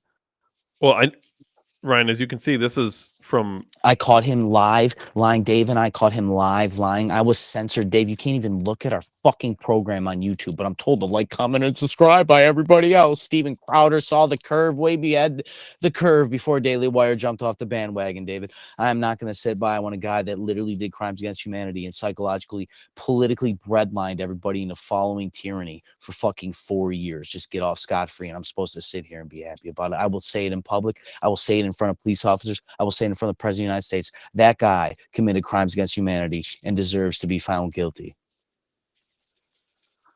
Sorry, David. I believe is from a podcast called Science Quickly, Ryan. So I do need you to trust the science when we listen to this clip. Sobering news. The sobering news is that can change because the virus infects more than one species. And we Holy know shit. it can infect Like pigs. bats or Pigs raccoon are dogs. on farms with chickens and with cows. And chickens and cows can infect with their virus a pig. And then a human virus can go into pig. And then you could get a reassortment of a virus that has some of the dangerous qualities of H5N1 and some of the capability of spreading from human to human of a human virus. So that's what public health officials are concerned about, that when you have the circulation of this virus in multiple species, including a mixing bowl species like a pig, you might get a reassortment and a mutation that could make this something we really have to be concerned about. And that's the reason why the CDC says, although currently the risk in general is low, we still have to pay close attention to the possibility that might change. It might change, Ryan. And it's so interesting too to hear the rhetoric about like the testing, because that was the one thing. We don't know when we can open up the economy because we got to test. We got to keep testing. You know, if you have any symptoms, test. You know, you just got to keep testing. But the tests aren't accurate, Ryan. It's that dude. Oh, by the David, way, if you fail the test, we're gonna shove you on a ventilator and hope for the best. Oh, even though it killed you. That sucks. And we can't sue you. You know, it's not. Take this myocarditis injection. Oh, sorry, COVID vaccine. David, test, man. Test. The test worked, David. The test was getting you to listen to them telling you to test yourself. The test wasn't actually that you would stick. The test wasn't positive or negative, David. The test was to see if you're going to take this little Q-tip, stick it up into your brain. Did you guys hear about when you poke your brain with the little thing? Did you hear about this, David? The Egyptians used to do it to keep people docile. They basically give you little Already concussions seen through this your year that nose. there have been a number of mammalian species she's close to talking again. humans that now have bird flu outbreaks. Shut Look, for the record, I have Shut up. heard that I don't think that Already happens as seen this often year that as you a number of think. mammalian species close. It doesn't happen like that. I don't We know. have What's that? outbreaks in She's poultry still in talking. all I 50 can't states. shut her up. Elon, I'm Yeah. gonna need Already some seen help. this year that there It's have that, been a oh, number of David, mammalian this is what you get. This is what you get when you tell, YouTube and everything else that the people that literally violated the Nuremberg Code. This guy is a public health official. He knew what he was doing. I don't care. Like, coming after us or some people on the internet, it doesn't.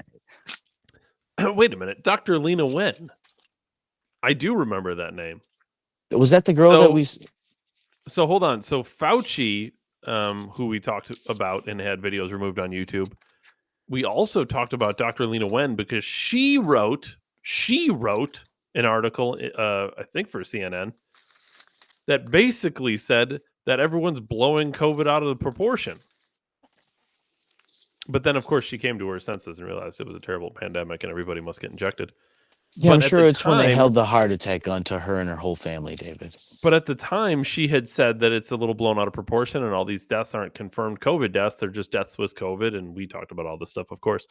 But we basically read her article on the air and had her video removed because it didn't fall in line with the CDC or the WHO. That's weird. So we shared information from a doctor who also works for CNN. And we had the video pulled because it didn't fall in line with the WHO. That is how crazy times were. That's why I don't want to hear about private companies and that you can't be censored by private companies. And that's why if Elon is in fact involved in censoring some companies just because they disagree with them, some content creators or whatever, just because they disagree with them, I hope he changes his mind because that I don't want to hear that you can't. And people, of course, all flock to his defense. It's a private company. Fucking, what's the libertarian candidate's name that ran this year? Chase Oliver. He flocked to Elon's defense. Well, it's a private company. It's not really censorship. I don't want to hear it. I don't. It's censorship. If your speech is censored, it's censorship. I don't care. I know I know he's referring to legalities and the Constitution, and that only the government, on a constitutional standpoint, can censor you. I get all that. It's censorship regardless. If you're censored by elite private billionaires, or if you're censored by a government agency, or if you're censored by elite private billionaires because a government agency told them, all of that is nonsense, and I don't care about any of that. What I care about is that my speech isn't allowed on public platforms or even private platforms that are used to escalate people's speech. It's the same thing. It's the public square, and whether it's a police officer dragging me out of the public square because he doesn't like what I'm saying, or if it's some rich billionaire who paid some people to drag me out of the public square because he doesn't like what I'm saying, my speech is silenced regardless. I don't care who's doing it. I mean, in general, David, this has been said about people on the internet, like Alex Jones, that when you're on the internet, you actually don't really have the same privacy rights that you do if you were off the internet. Like, basically, anybody could come on here and say anything they want about me, and that's because we willingly put ourselves on the internet. We say we're cultural figures and we're public icons. By default, anybody on the internet that makes any kind of content that includes the people making the content, allowing it to be made. What's the difference? You don't have the same legalities. How does a private company have more rights than you do when you're a private individual citizen with individual liberties bestowed you by God and the Creator? Not by laws, by God. Dave, I sent you a thing about how Christians were the only group in the CIA and also in the gulags in Russia that would not bow to tyranny were Christians. So Christ is king. Always remember that. And that's because we believe in more, David, right? This is Crazyville. I'm just supposed to bow to the golden calf, the altar of the state, when I know that they know all the I'm not. You can fire me. You can take my health care. I don't care.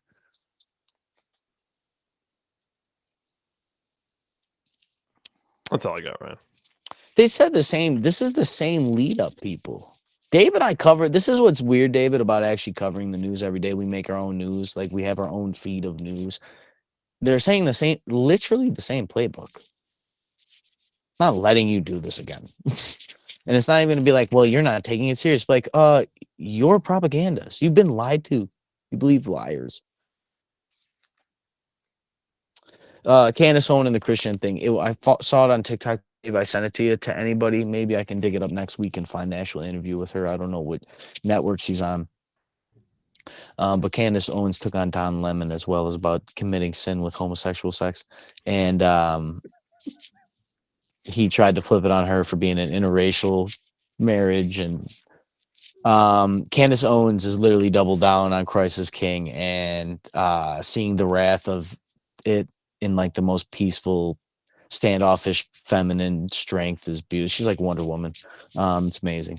I'm really well. This makes me wonder why the exit from Daily Wire, because I wonder this side you're seeing of her did not just start. This has probably been years and years in the making, and it was start. When you start doing new things, David, it takes a while for them to become part of your identity and daily practice, but it takes years to get there. All those little steps. And she was probably stumbling along the way against a lot of these, especially when it comes to the Jews and Jesus, David. Mel Gibson said it was all the Jews' fault, David. So I thought I had shared something, or maybe I just liked it. Candace Owens said something on. Oh, here it is. Brett. Oh, here's what it was. Brett Cooper liked one of Candace Owens' posts on X, calling for Israel's actions in Gaza genocide. It's interesting that she is just suddenly leaving Daily Wire after all the excitement for her. She had her own like movie and all types of shit on Daily Wire, and then out of the blue, she's gonna go do her. She's gonna go do her own thing now, and it's like, is she picking her own thing, or are you pushing her out? Because that's exactly what happened with Candace Owens. And they replaced her with her friend that would help produce the show. It's fucked up, and she's shitty. I'm not a fan. I haven't seen. If I'm perfectly honest, I haven't even really seen anything from Brett Cooper. But it's just interesting that the timing of that was the way it was. Coincidental, of course. Coincidental, David. Do you think Canada and Greenland should be part of the United States of America? Here's part of why I wouldn't like that. You have to be careful when you take on. I can say this definitively about Canada. I don't know enough about Greenland. But if you were to take Canada on as like a state, right? If you were to make them a 51st state, or if you were to divide it up into 6 different states or whatever, however you would do it, that changes elections dramatically in ways that might not be reversible. I'm just, because I know Trump had jokingly said something about making Canada the 51st state, but I'm telling you, if Trump did that, Trump would have never won an election with Canada voting.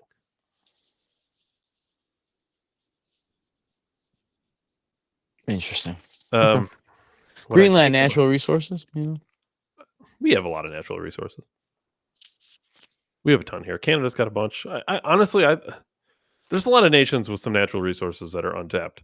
It's not all Africa and the Middle East. Like we have an untapped source of natural resources here that I don't think people fully understand. Like oil, David. Oil, natural gas, lithium. There's lithium here that we're just gonna pretend doesn't exist. We're gonna get it from Africa. Cheaper. Definitely cheaper over there, dude. Of course it is.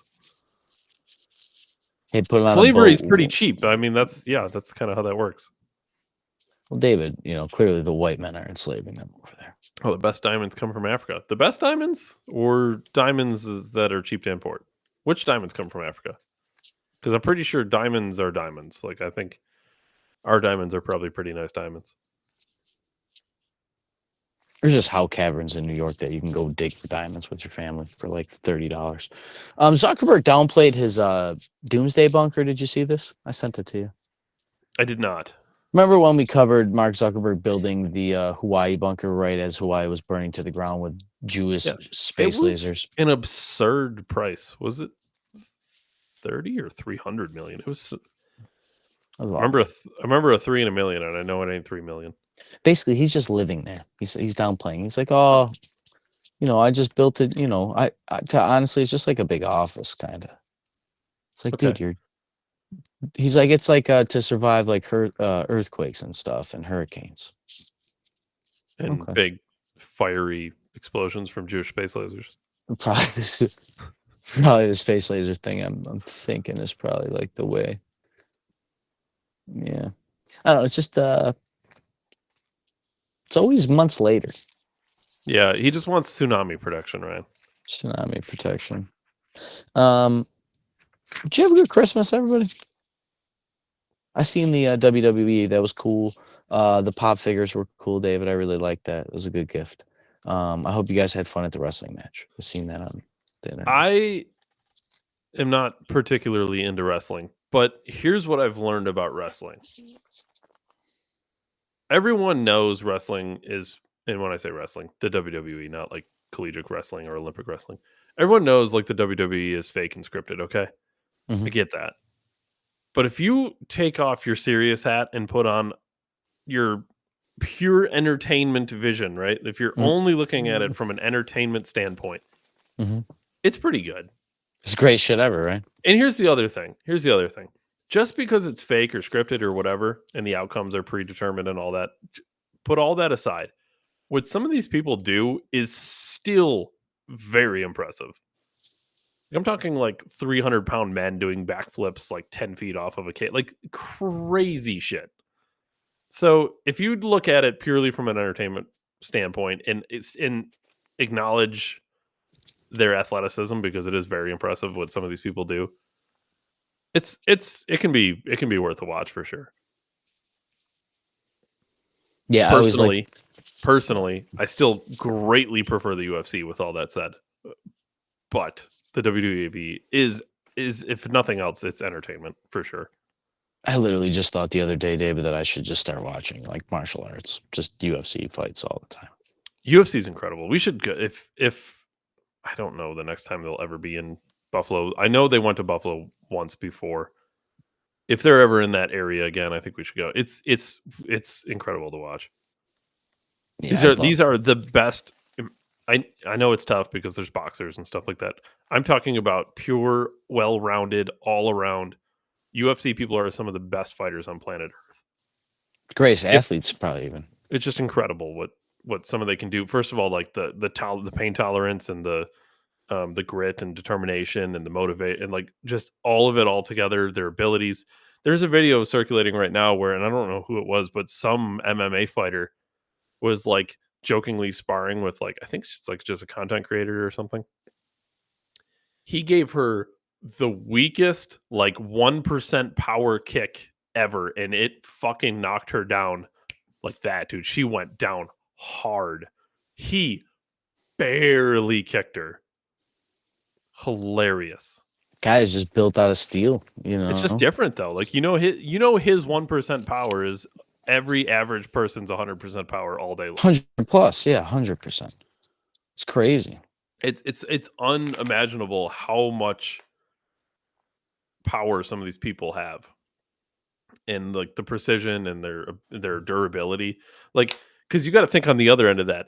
If that same fighter throws 100% kick, and it happens from time to time, but like imagine what kind of intensity and what kind of pressure is on like that guy's bones. You know what I mean?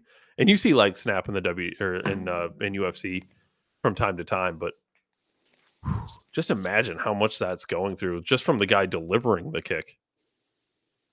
I don't know. These people are impressive. Like these are top 0.01% of humanity.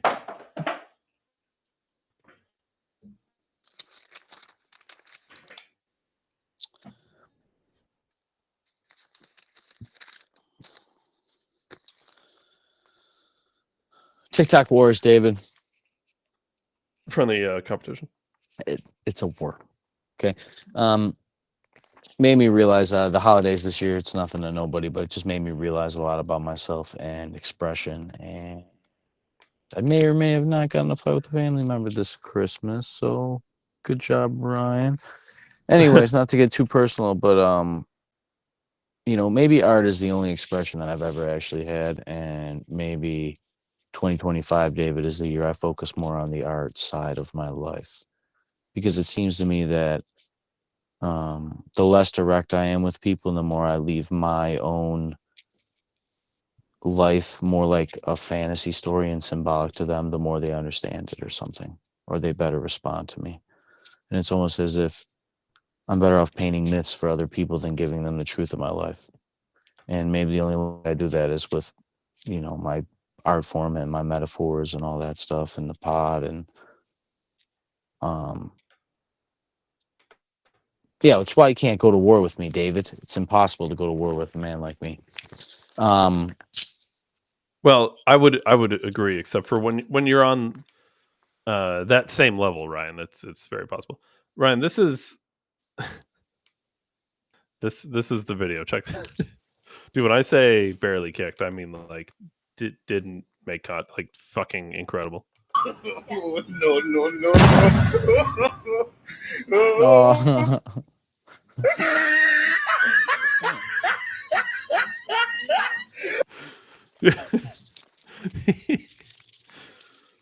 Fucking incredible.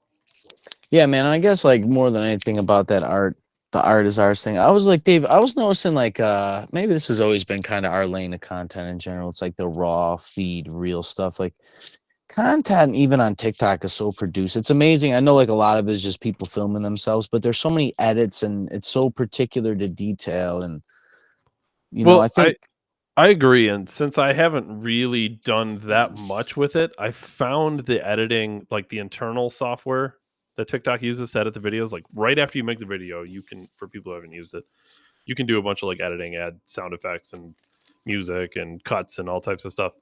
The software is super wonky. Like it's probably because I'm not used to it, but it seems not user friendly, to be honest with you. there's a TikTok Studio app on the phone that kind of helps, I think, some of that as well. There might be a couple more tools on that. I haven't used. See, my thing, David, is I'm still filming.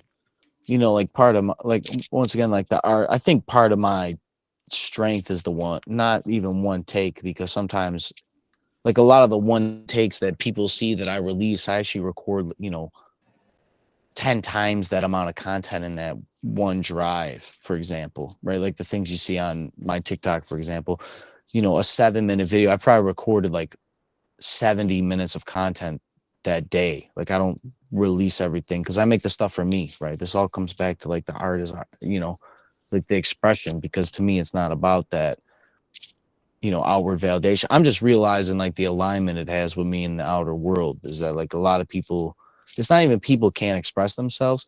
It's just that I talk about the collective unconscious. I'm finally kind of realizing what that actually means for people that aren't creative.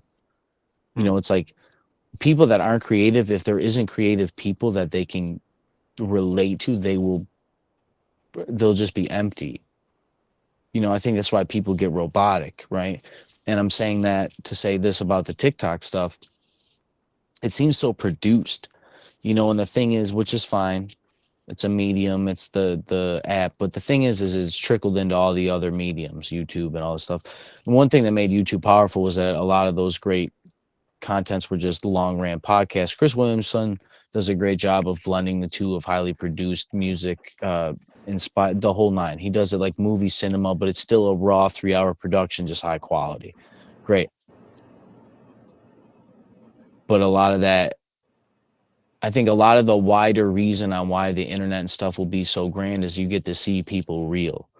And it's really hard to see people real when you're chopping your statements and your 7-minute video into 30-second segments to make it the perfect statement.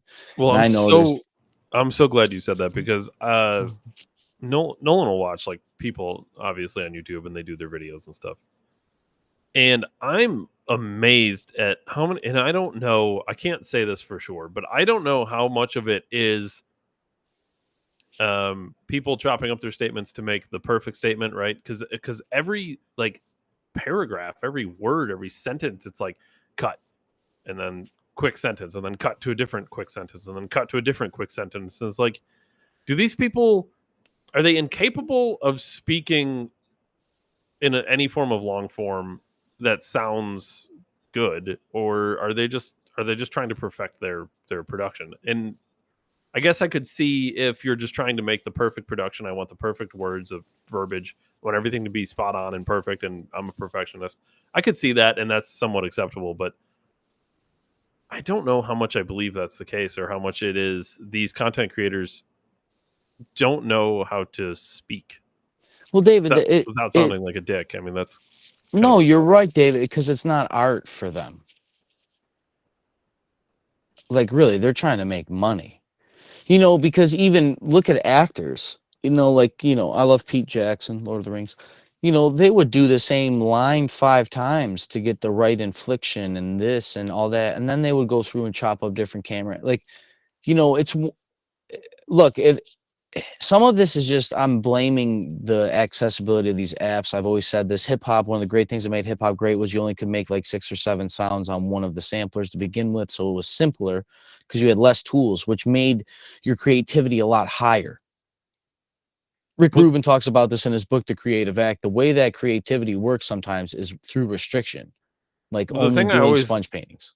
The thing I appreciated about older hip hop, and I don't mind some newer artists or whatever, but the thing I always appreciate about older hip hop is kind of what you're saying, where it wasn't about the beats or the vibes or whatever the fuck people are talking about now. It was about the lyrics, the content of what you're saying. That's the kind of hip hop I most appreciated, was stuff that was heavy lyric based. And that's why I like people like Nas, and that's why I do appreciate Kendrick Lamar. Not that he doesn't have, you know, good beats and stuff. It's a good mix of everything, but I like people who are strong lyrically. And so much of hip hop now is like beats and auto-tune and garbage lyrics, and it's just absolute ass, some of it. It really is. It's some modern hip hop's absolutely terrible. It's the lipstick on the pig thing, you know, and it's simply because now that there's money there and an audience you can milk. It's the same thing of it's audience capture, you know, and which it's just a natural process. And I guess I keep doubling down on this because I don't want it to happen, but I'm noticing it because of the TikTok algorithm in particular. Like these people, I think would be more advantageous if we're looking at it instead of trying to make money. I'm trying to change culture, David. We're trying to change culture on the internet. Like literally, that's why I make videos and release them, is like try to impact, right? And like it would do people better if you were to just that same statement you had, fucking write it down and rehearse it and say it in one take, so that people. Like it would provide more passion, and it would also weed out the people that are only doing it to make money. Because honestly, the only way that you're going to be willing enough to recite something 50 times and try it 60 different ways is if you actually give a fuck. Money is only going to get you so far. And then the product will slack, and then your audience will know after 5 or 6 years. And it goes back to the audience capture thing that we talked about with the girl getting fucking fake kidnapped. It literally all feeds into it. And then the problem is, David, to go further, is our children and us. We're going out. Dating is a big problem right now. It's because everybody's expecting everybody else to be perfect because, you know, no matter how many feeds you get, it's all the same thing. Choose the woman, choosing the bear over the man, or falling in love with the process of love, or men having unrealistic expectations and body count. Like there's so much shit to it. It's like in reality, it's like, you know, like we've done such a good job of chopping ourselves down into sound bites. We forgot that it's not even about nuance anymore. People are we're fucking flawed. I'm a flawed person. That's what makes me who I am, is that I'm, you know, some things you could say, oh, I don't have, you know, I'm not emotional, or, you know, I'm too emotional, or I'm passionate, or I'm loud, or like, yeah, those might be bad, but sometimes they're good. But it also makes me who I am, because if I wasn't, I'd be a different person. I'd be like Billy next door when I'm not like Billy next door. Well, that's part of what makes us a good balance, though. Yeah. Because I'm very stoic and not emotional. And it goes further to the point. To be honest. Yeah, I mean, and to a fault, I'm an asshole. You know, the ship is going to sink on either end of that spectrum. The point is like, David, the point of our relationship truly is that balance. We're learning from each other on how to be complete men from each other. But we understand it's yin and yang. That's the thing. Like a lot of this high production thing is filtering over into real life that people forget. Like I made a video about, fellas, do you let your girl drive? Now, if I was worried politically, this is what PC's gotten to in political correctness. I would have to go back and rephrase the word let, be like, fellas, when you and your girl go out, are you the one that drives? Right? Like if I could go back, I may phrase it different to not get in trouble. But in reality, like like it's so I've always said this about the program. I'm not going to say I don't want to offend nobody, and then you say something that's offensive. Like it's you're diluting the power of your speak if you're saying you don't want to offend. It's the same thing on these platforms. Everybody's expecting you to, like, dude, yeah, I said let your girl drive, because do you let your girl drive as a man? Because I don't. Because I'm a fucking man. I don't feel sorry for it. It is if that's misogynistic, then it's also misogynistic that 100% of the time that there's an intruder in the house, I'm going to go check it. It's Ryan, the reason "let" is the correct verbiage is because specifically of the biological differences between men and women. Men can overpower women, so in order for a woman to do something, a man has to let it happen. That sounds misogynist, but it's true. Yes, the only reason women have ever hit me, David, is because I let them. The only time I've been attacked by women, David, is because I let them. Because I was stronger than all of them, and I could have just punched them in the face and walked away. Yeah, you get let to do things by men, just like men let me do things, right, David? Like when you step on a guy's sneaker and he says, "Hey, buddy, you do that again, I'm going to punch you in the fucking face." He lets you get away with a warning. Respect is earned, not given, right, David? Well, and see, that's part of. See, I appreciate this more than anything, but this is part of why men are a certain way, because there always is a healthy respect when you know the threat of violence is present. And that's why there doesn't seem to be respect between men and women in so many cases, because a good man knows he's not going to hit a woman. And women know that the man is going to let her mouth off, and because you can't mouth off to a man. As a man, you can't mouth off to a man. If somebody gets in my face and they start yapping, they're getting hit. That's just what happens. But that's why it doesn't happen, Ryan. That's why men don't get in each other's face and start yapping unless they're ready for battle. Yeah, it's your wife goes over there, and then you're like, all right, you go over there, and you're like, hey, buddy, your wife's being a bitch, train your wife. And then they're like, oh, don't train my wife. It's like, well, what do you call it? Because you trained him to just get ready to fight every guy that you piss off. And to be honest, women always piss men off, just like men always piss women off. We're literally different creatures. I love when Jordan Peterson tells we're a lot alike, but the things we're different on are so different. We're like two different things. And it's just so fucking funny. But that's what makes it work. Yeah, well, it's the only reason it works. Like, David, we were the same thing. We wouldn't even be able to have children together. Like, literally, we're two different creatures. I don't know. It's just, look, this production thing on TikTok, it will die. I will single-handedly kill the idea that you need to go through and refrain and politically correct your whole. I don't care. Catch me up on verbatim. Catch me on misogynistic terms. I don't care. You people are wrong. You're wrong. It's language. This is the art of conversation. This is the art of inflection. This is like there's passion. You know, I don't know how many times I've got to say on our political program, on our cultural program, David, that I don't have to say it anymore. Use the fucking AI. I've said what I want for people. I want so much freedom, you wouldn't know what to do with it. So don't come at me and say I'm all these things. You know, I just want strong men to take care of strong, beautiful women. And by strong women, I want, fit ass, thick mamas that can bench press the car to save their children, but they're at home raising children. Sorry, I want better families, David. Sorry, I want men to work and make enough money to provide for their women so that the women can provide for the people that they love most, which is their family. Call me a misogynist. Yeah, David, maybe art is only the only real expression, because like when you realize you can leave it on canvas, there's no interpretation, because the time will change interpretation, even for the artist. So I think when you make art and when you make something like we do, it makes it real easy to just not give a fuck about people's opinion and to let things ride out and let history, your past, your present, let it all die. Because you know that you put it all into something. Like I know every week, David, that I put the week's work, all my passion into this project, our podcast, our cultural podcast. And then next week is a new Ryan, and I leave it on the pod. And I think it's helped me grow as a person.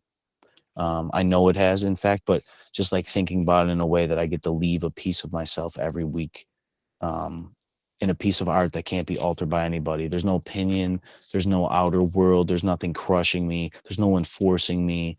The revelations and the speculations and, you know, and more than anything, David, I'm mighty grateful for you to just allow the space to allow us to do this and be there and just consistently show up, because we don't have to do this. This is fun. We love it. This is the Everything we come on the program about is like literally, it all back feeds into itself a lot. That's why the show has morphed so much, David, back to audience capture, is because we're not even captured by our own content as creators. I know Dave is trying to do better. I know Dave's moving on in his life. I know, and it's like, it's obviously a byproduct in the product that we very produce, because in this TikTok war, Dave and I are going to expose this. I'm telling you, I'm going to expose the system. Just like I exposed your Facebook algorithm bullshit, and I caught you throttling people's feeds and channel banning me in 2017.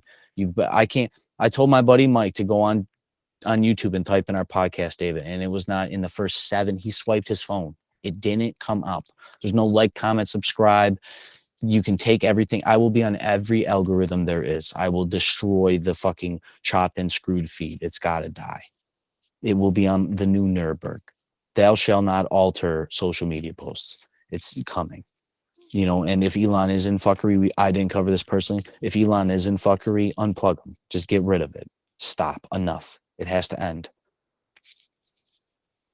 I know it's a ramble. Yeah, TikTok wars, David. It's on. 100 dudes in one night. We didn't cover this, but I don't think I want to cover this. Look, I'm just gonna say this.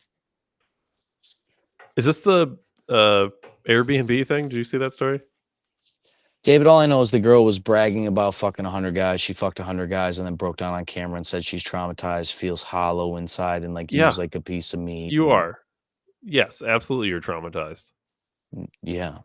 So Here's the thing, though, yeah. and unfortunately, misogynists such as ourselves, Ryan, will tell people that this is bad for you and you don't want a high body count and you're not fulfilling yourselves in life, and what you really want biologically as a woman is to have a good man and kids and a family and raise a family, and you don't want a career. We're saying all these things not because we're misogynists and we hate women. We're saying these things because we know that's what's best for women. For the record, David, when men mean scatter their seeds, it wasn't fuck 100 girls. It was like 2 or 3, maybe 5 women in your village 10,000 years ago, because that's all there was in your city that you were going to be able to have sex with and have children with if your first wife died or something.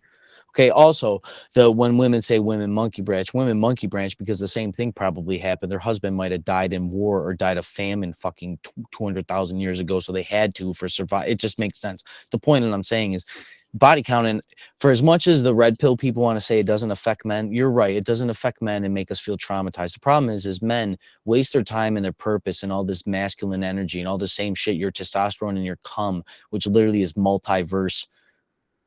Like baby Fluid. batter is like, yeah, the fluid of life. Like it's multiverse fluid. Multiverse fluid literally creates conscious. It's literally creating consciousness every second of the fucking day. And you're just out there skeeting it in a whore because she's got a fucking fat ass. Look, you're wasting your time. And I say this because I've done it. I've wasted my time. It's a waste of your potential. The greatest relationships you can form in this world are with, we'll go in order, your parents, then your children, then your spouse, if you do it right. Okay, because those are in your siblings if you have siblings, but those are like the people, and then your coworkers after that. And it's just because you're proxying time around them. Told my mom today that I'll know my daughter like 50 years of my life. Tell me how that's better than 50 one-night stands. Not that I'm not relating my daughter, obviously, but I'm just saying, like, if I were to take 50 years of trying to just get one-night stands in the year, or 50 years investing that same amount of time into one person like my girlfriend or a wife or your kids, all that extra time you're out there fucking girls, spend it with your kids or your coworkers or your friends or your childhood neighbor friends and the old lady next door. Like, dude, here's the other a body count. The reason it's a body count is because the only thing you're counting is your body. You're just burning your body. You're just wasting your time. You're wasting your sexual essence, your energy, your time. It's a shame. And back to Dave's point, men understand this when we fuck girls. Like we do. And for guys that have been players, or if you talk to real players that still are players, they don't feel bad because they know women are dumb and the women they attract are whores. And there's a lot of good women out there, but there's a lot of whores out there. And just like the shitty things on viral posts, the negative women are going to get the most attention. Well, here's the question I have too. Like, what are they gaining from this? Because it's not like it's a difficult feat or something. Any moderately attractive woman could have 100 guys on a night if they really wanted to. Well, it's not difficult depending to gather where 100 men to. Yeah, but depending on where you go, David, women respect themselves different. I'm realizing too, even the school I grew up in, my classroom sizes mimic that of private schools. So like for a suburban school, I went to like a private school size suburban school. So like even my class was more tight knit than all the schools in my area. Like basically it doesn't exist outside of private schools. So that's cool. But it creates a different dynamic, man, like the different type of intimacy. But we're out in suburban, man. There's plenty of whores, but there's plenty of girls that respect their body, man. I see plenty of girls go to the bar and go home alone. That's the girl that respects her body, that she goes into a club and could have any guy fuck her and she just leaves. Like it does exist. And that's like I guess that's why I'm like grounding out about this 100 girl thing. Like, we know this, and I don't want anything in my family to happen to this. And you don't think about it, but it's not even if it's 100 guys. It's like, what if you fuck the wrong guy 100 times? Like, you don't got to just do all of the men. I've said it before, but it's like people forget that other people come out of your dicks. Like we as men, especially, we just jerk off. I'm fucking an ape too, David. I have lust too. But like we forget that we have consciousness floating in our balls, basically. You can make people walking around. We're just guys. Oh, I just spread seed. No, dude, you have conscious. You have alternate multiverses in your balls, and you just take it for granted that you're a man of God. Literally a god. You make other gods, dude. You're a demigod.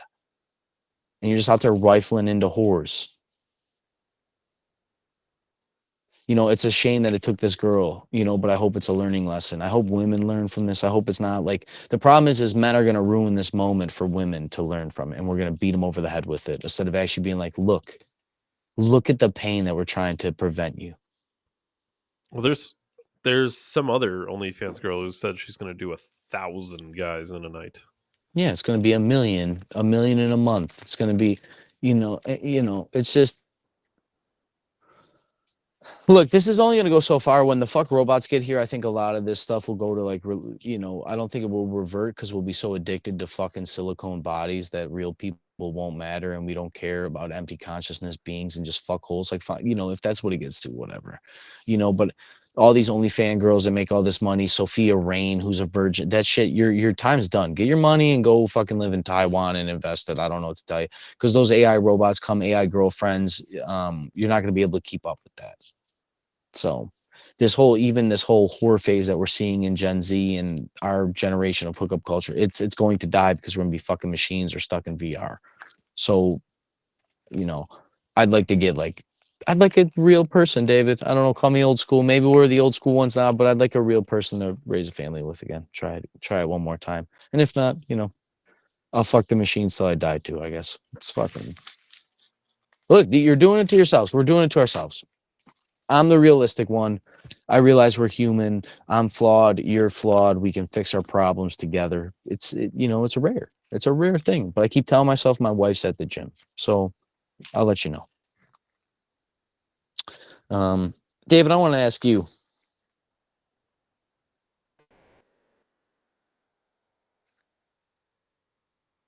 The bald eagle is the official bird of the United States, David.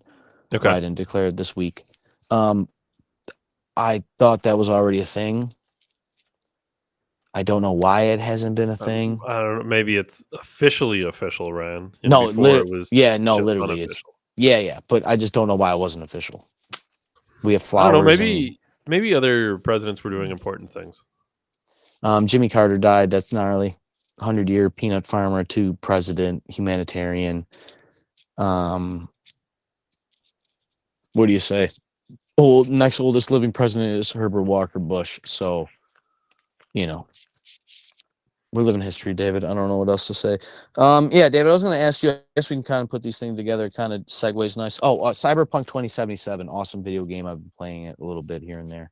I've been trying to relax and stay home. Did it recently come out? Came out last year. It was terrible launch. Okay. CDPR, Project Red, they made The Witcher, which is one of my favorite video games ever. This game is a sci-fi. Steve liked The Witcher. Yeah, Cyberpunk's like a super futuristic cyborg Elon Musk envisioned future. It's pretty cool, and you're a superhuman with fucking cyborg arms and shit. But I haven't played it a lot, but it's like a shooter. It'd be you might actually like it, Dave. It actually kind of fits into some of our program topics, actually. The point is I'm trying to relax. It's cool. Way different game than I'm used to, and I don't know, it's just different. I got it for $20 on sale, so you gotta love it. And then I also just love high quality games. It's made by one of the greatest game studios ever, and so far amazing. So, but David, soul searching, David.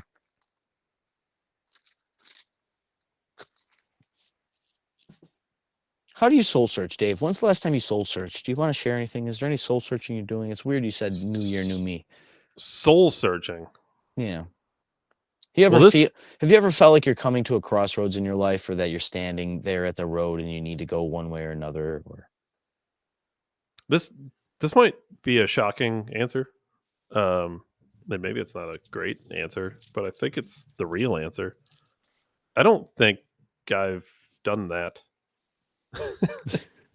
Is that problematic? Am I supposed to do this regularly? I don't, Dave. I think maybe I do it too much.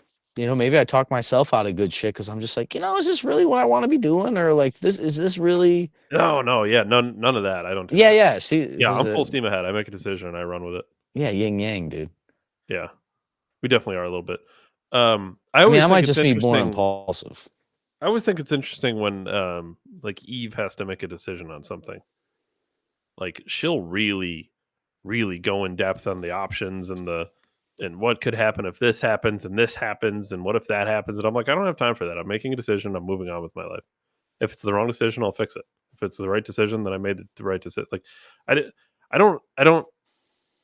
So Dave, you're telling me at your current point in your life, you don't sit back like, I got this, I own this, I own 7 houses, I make this money, these are my hobbies. You don't like sit back, like itemize it and be like, where am I going next? Like, what's the next?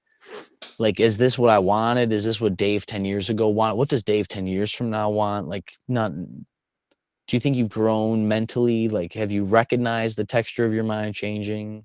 No, I think I've definitely. I mean, I think everyone consistently changes to some degree or the other, and hopefully that's always for the better. But I know it isn't. Yeah, I think I'm definitely different though. I can say this. I've said this on the show before, but the thing that dramatically changed me as a person was the birth of my child. I wouldn't say I was ever a heathen by any means, but there was definitely late teens, early 20s where if I would still be that way today, it wouldn't be good. I can tell you that. Cocaine strippers, David. Well, no, not really, but something like that. Yeah, it's just that I've done things I could talk about, and I won't. Yeah, I guess I asked David because, like, well, first of all, thank you for sharing. Like, I appreciate the vulnerability, even though you don't even see it that way because you don't apparently think like me. Maybe I'm the anxious. Maybe I'm the crazy one, David. I'm an extraordinarily logical thinker, right? Yeah, I mean, maybe where emotion does not come into play. Like I said, I'm emotionless to a fault. I mean, this is like the thing, David. Even for me as a man, for talking about men and women issues, because I do the way that you operate like that. I do genuinely believe that's how most men operate. Like truly, I think like. Not that I'm unique, but I would say like lesser men think, because I'm more like Eve. I kind of like, like it's more calculated. Like it's not that it's not driven by logic, but I probably like go through logic and emotion. It might be 1 and 2 or 2 or 1, or I might use one over the other and then use logic to go against my emotion and then my emotion to go against logic and then make a decision. But it is a deal of calculating. Yeah, I think what happens for me is because I don't have the extreme emotion trying to counterbalance my logic, I can process and make decisions extremely quickly. Yeah, because it's I don't worry about the emotional outcome of the situation. I just, is this the best decision? Yeah, I wonder if that's just some of my upbringing around like so many females in my life, because I genuinely believe that to some degree. Maybe, but like my upbringing was my mom, my grandma, and my sister. Like that's the house I grew up in. Yeah, maybe Dave. Maybe I'm just empathic, David. Or maybe I I've don't know. just always had to, one thing I've heard, not to get too trauma dumping, but it's just like I've had to worry about regulating myself by worrying about other people's regulation. It's all. See, here's the thing though. There's definitely a good balance. Like there's something that should, because I'll do things that I think are clearly the right decision, and then like evil will be like, oh well, why didn't you think of this, and this hurts for this reason or whatever, like, you know what I mean? It'll be like almost like you didn't think of my emotions when making the decision, but it's like I didn't think of my emotions making the decision either. I just made the best decision regardless of emotion. Yeah, to piggyback on you, I've actually done that, David, but I've had to double down the other way, actually. Like, instead of it's like I know that this is the most logical decision, even though it's hard. And I've actually had to tell somebody one time when they told me, they're like, it seems like you just don't care about my emotions, or like this thing hurt my feelings and you didn't care. And I had to make like a decision. And I was like, do you ever think that like it's not that it didn't hurt my feelings or I didn't think about that, but it's just that I'm really good as a man of making hard decisions, and that I understand that's what men have to do, and that I've had to make a lot of hard decisions in my life. So like it just comes off that like it's cold-blooded, and I can just be so, for lack of a better term, emotionless about some things. But really it's like I've had to look I've literally looked the devil in the face. Like I don't know how many people have had that experience to just have conviction in your choices. Well, the thing that's important though is, regardless of how somebody feels about my decision, is that it was made as the best decision. So whether or not they like the decision for whatever reason, it was done because it's the best decision. It's going to improve, everybody's lives. Which goes back to respect, David, basically, loosely. Yeah. So Yeah, sorry, it's it's literally to the point where it's the conversation sometimes where it's like, sorry, you feel that way, but this is the best decision. Yeah, Dave, that's nice. See, this even like this little exchange, David, we've had here. If we were focused on that TikTok edit, like we were talking about, how quick would the nuance and how quick would like the guts of this conversation and the real morals of the conversation dissipate? Because we'd be so hung up on saying the correct statement without this, and it's just so interesting because especially right now, I had a family thing about politics during the holiday, if you can imagine. And people got upset, which is fine. That's not what it's about. The thing is, I'm realizing that, like, I think we all could do better at holding space for each other when we disagree with each other. And I'm a candidate for that as well, especially because I advocate talking so openly about some of the things I do. And maybe as much as I push outward with my point of view, I should listen twice as much, right? But I don't know, David. Well, I guess we'll round it out. Your new year, new me. You want to leave your little resolution thing here, or whatever you got going on, and your philosophy behind it, and just share with everybody where your head's at with that. Did somebody tell you got to change, or you just? No, and I'm probably not doing it. I am, in certain ways, I'm me for a reason, Ryan. Yeah, David, the thing I'm realizing, like, when you start doing self-improvement, it's actually like in the search of trying to like fix the things you don't like about yourself, the goal is to actually identify, like, some people are like, oh, it's just hard for me to get to the gym. So then once you find a way to get yourself to the gym every day, you're like, oh, I got to keep going. It's like, no, that's the self-improvement. Like that you finish self-improvement. Now it's like you just go to the gym because you're athletic or because you like it, or so like the trick in self-improvement is like find the thing and mitigate the problem, and then it ends there. I could teach. I truly believe this, and maybe this is egotistical. Maybe it's not. I don't know if it can be egotistical if you truly believe it. Maybe that's wrong too. I could teach just about any person in coaching or management or anything. I could teach them how to make whether it's a business or team or whatever, I could teach just about any of them how to do it successfully. And I could do it easily because it's a quick, easy process. No matter what business you're in, no matter what field you're in, you do it the same way every time. And it's just based on human improvement, right? So what I've always found was the best technique, and you can do this on yourself too, but if somebody doesn't meet a goal, the first thing you need to do is ask that person why they didn't meet the goal, because you need to make them a part of the conversation You need them to know that they're 100% in control of their goals, right? You control your own destiny every time, all the time. I don't care about the situation. You always control your own destiny. So to me, the thing that's interesting is if you ask somebody that, you can tell the different types of people in the world, because some people will counter with, well, I didn't hit my goal because this reason, all external reasons. My car right? had a flat tire. Yep. And you can do it for literally as simple as things as like, why didn't you get to work on time? Right. Instead of saying you didn't get to work on time and you're written up now. Right. Whatever. Like you can do that. But the best thing is, why didn't you get here on time? Well, the alarm didn't go off, and then I went out and my battery is dead, so I had to jump my battery and blah, blah, blah, blah, blah. Whatever. Whatever the reason may be. The person that I prefer the most, and this is a different kind of person. There's going to be people who say the alarm didn't go off, and there's going to be people who say, I didn't get up in time. I'm going to do better, right? Those are the people you're looking for. And you can do that with yourself, though. Like, why didn't I get to the gym, right? You just use the gym as an example. Well, why didn't I get to the gym? Like, what would be a good reason somebody wouldn't go to the gym? There isn't one. That's like, short I didn't of do you it because I don't. Short I of don't see the physically not benefit being in it. able to. Yeah. Right. And then you can have this internal dialogue with yourself or with somebody else. Like, do you not see the benefit in it? Or It's only benefit. Can you literally not get there? Like, you don't have a car, there's no public transportation, and it's too far away to walk. Like, I mean, seriously, is there? I can't afford the gym membership. You can afford fast food all the time, though, right? You can afford push-ups. You can afford that $6 coffee every morning. Yeah. The only excuse, like the gym is like one of the few places in all of society that it's only all benefit going there. Because even the grocery store, you can go to the healthy food, but you turn around, the unhealthy food's right behind you. You go to the gym, there ain't nothing unhealthy there besides like the fucking lights. The truth is, anybody who truly wants to do something can do it. Mm-hmm.